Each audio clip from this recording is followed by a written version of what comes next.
Auschwitz, the deadliest concentration camp of World War II. Welcome to a Uncle Boogie production. Enjoy the show. The year is 1944. An Allied reconnaissance plane, soaring above Nazi-occupied Poland, unknowingly captured images of unimaginable horror. These photographs, taken by chance, revealed the grim reality of Auschwitz-Birkenau, the epicenter of Nazi extermination. But these images, filed away and forgotten, raise a haunting question. Why wasn't Auschwitz bombed?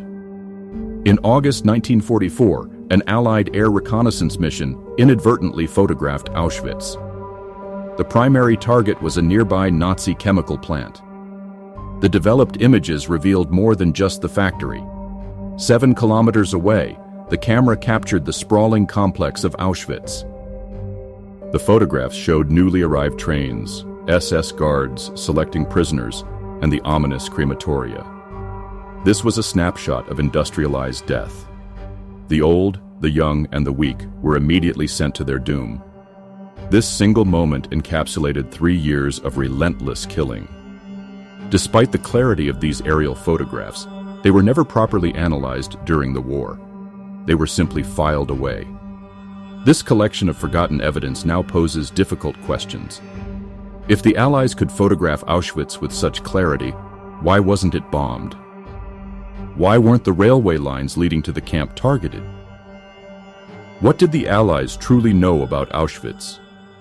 And most importantly, why didn't they act to stop the slaughter? By the summer of 1944, the British government was aware of the mass murder occurring at Auschwitz. Gathering intelligence on Nazi atrocities was a crucial part of the Allied war effort.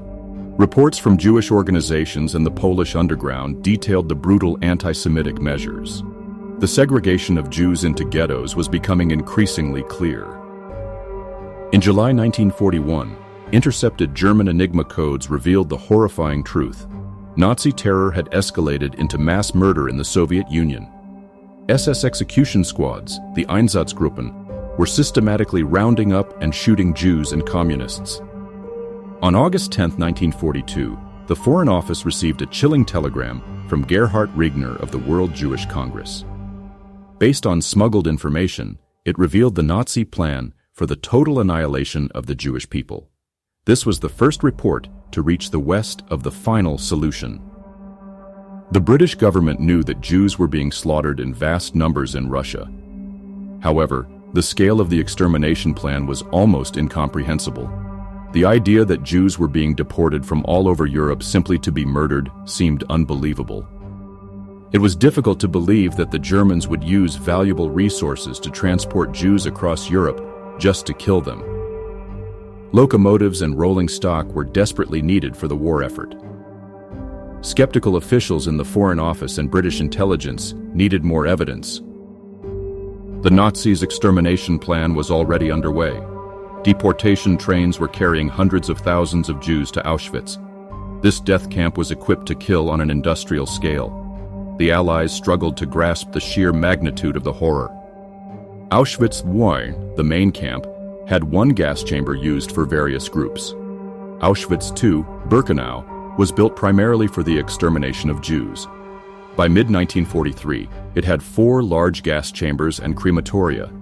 These facilities were capable of killing 12,000 people every day. The arrival at Birkenau was a scene of chaos and terror. SS guards with dogs and whips shouted orders. Families were separated. The promise of seeing loved ones again was a cruel lie. The reality was immediate death for many.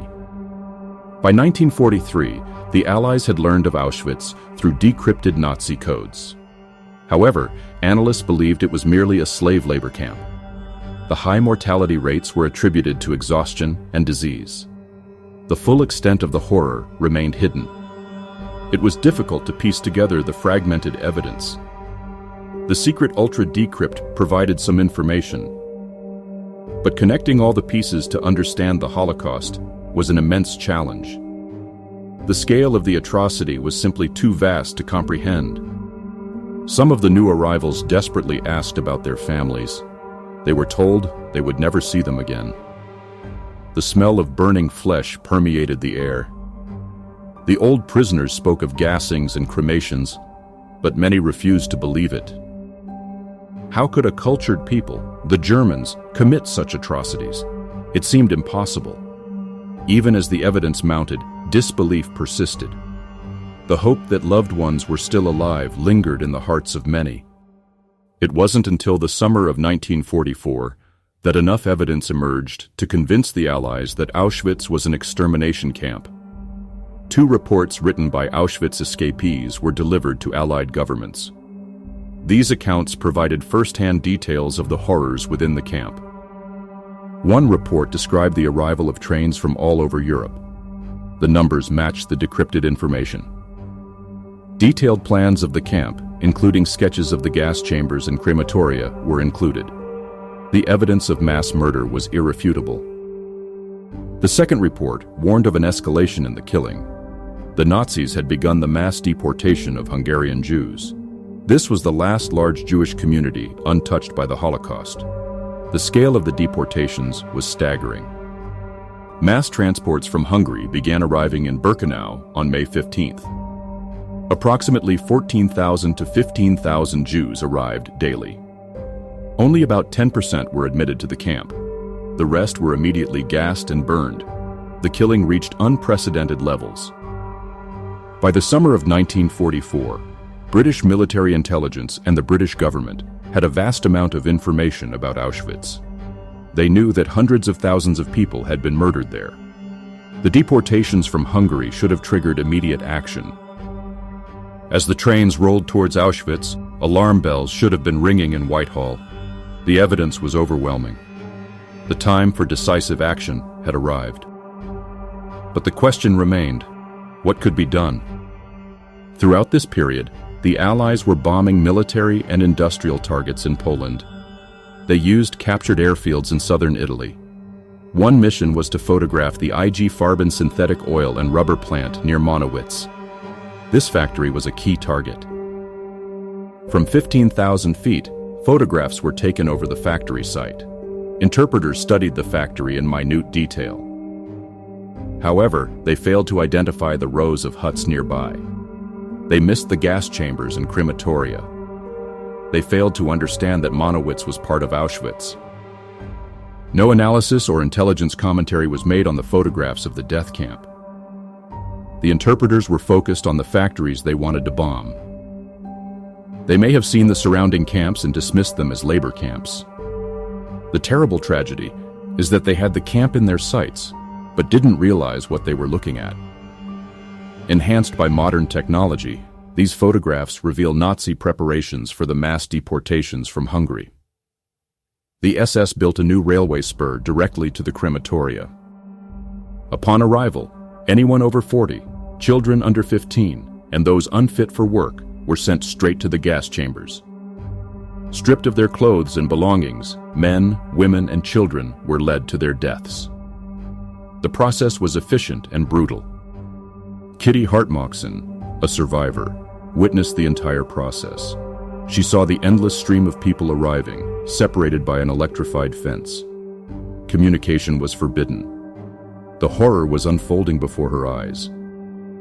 Deliberate deception and secrecy were key to the SS killing machine. The Nazis couldn't afford panic or uprisings. Beautifully landscaped gardens were planted to reassure the prisoners. The crematoria were hidden behind a wall of birch trees. The new arrivals were told they were going to have showers. This lulled them into a false sense of security. The reality was a gas chamber. The screams of the dying were muffled. Then came the fire and smoke. The ashes were dumped at the back of the crematoria. The increase in arrivals demanded the extension of a special section known as Canada. This was a clearing camp for the belongings of the deportees. It was located directly between the 4 crematoria. The possessions of the dead were sorted and shipped to Germany. Prisoners sorted through mountains of clothes, shoes, and personal items. The scale of the operation was immense. People were told to tie their shoes together so they could find them again. This was a lie. The shoes were collected and sent to Germany. The summer of 1944 was a vital period in the Allied war effort. The Normandy invasion, the battle for France, and the V-bomb attacks on Britain all competed for resources. The Americans were also fighting the Japanese in the Pacific. In the midst of this turmoil, the British and American governments received formal requests to act against the killing at Auschwitz. The Jewish Agency requested that the Allies bomb the death camp and the railway lines. Would the Allies consider it possible to mount a bombing raid? By July 1944, the Allies had more detailed information than ever before about Auschwitz. The accounts of escapees and intelligence on the deportations prompted calls for action.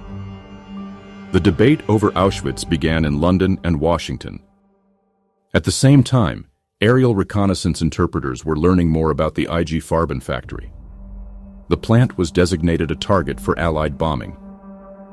But again, the interpreters failed to realize that Monowitz was part of the Auschwitz system. Tens of thousands of prisoners were sent to Monowitz to build the IG Farben plant. They were literally worked to death.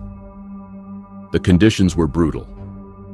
The work was supervised by kapos, prisoners put in charge of other prisoners. The kapos were often ex-criminals. They had the power of life or death over the other prisoners. They walked around with sticks and beat those who didn't work fast enough. It was a life of fear. The weak and the sick had no place in Auschwitz. The SS could not profit from the weak and the sick.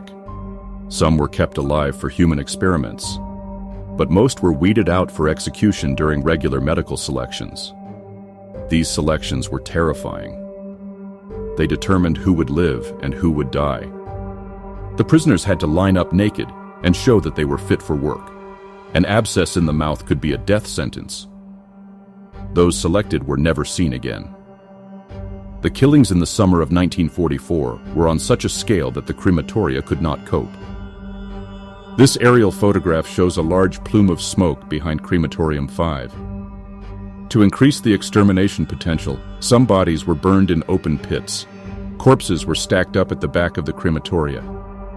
The stench of burning flesh filled the air. People were lined up and shot. Their bodies were thrown into the pits and burned alive. The horror was beyond comprehension. The world seemed to be turning a blind eye to the atrocities. Winston Churchill was appalled by the reports of the killings at Auschwitz.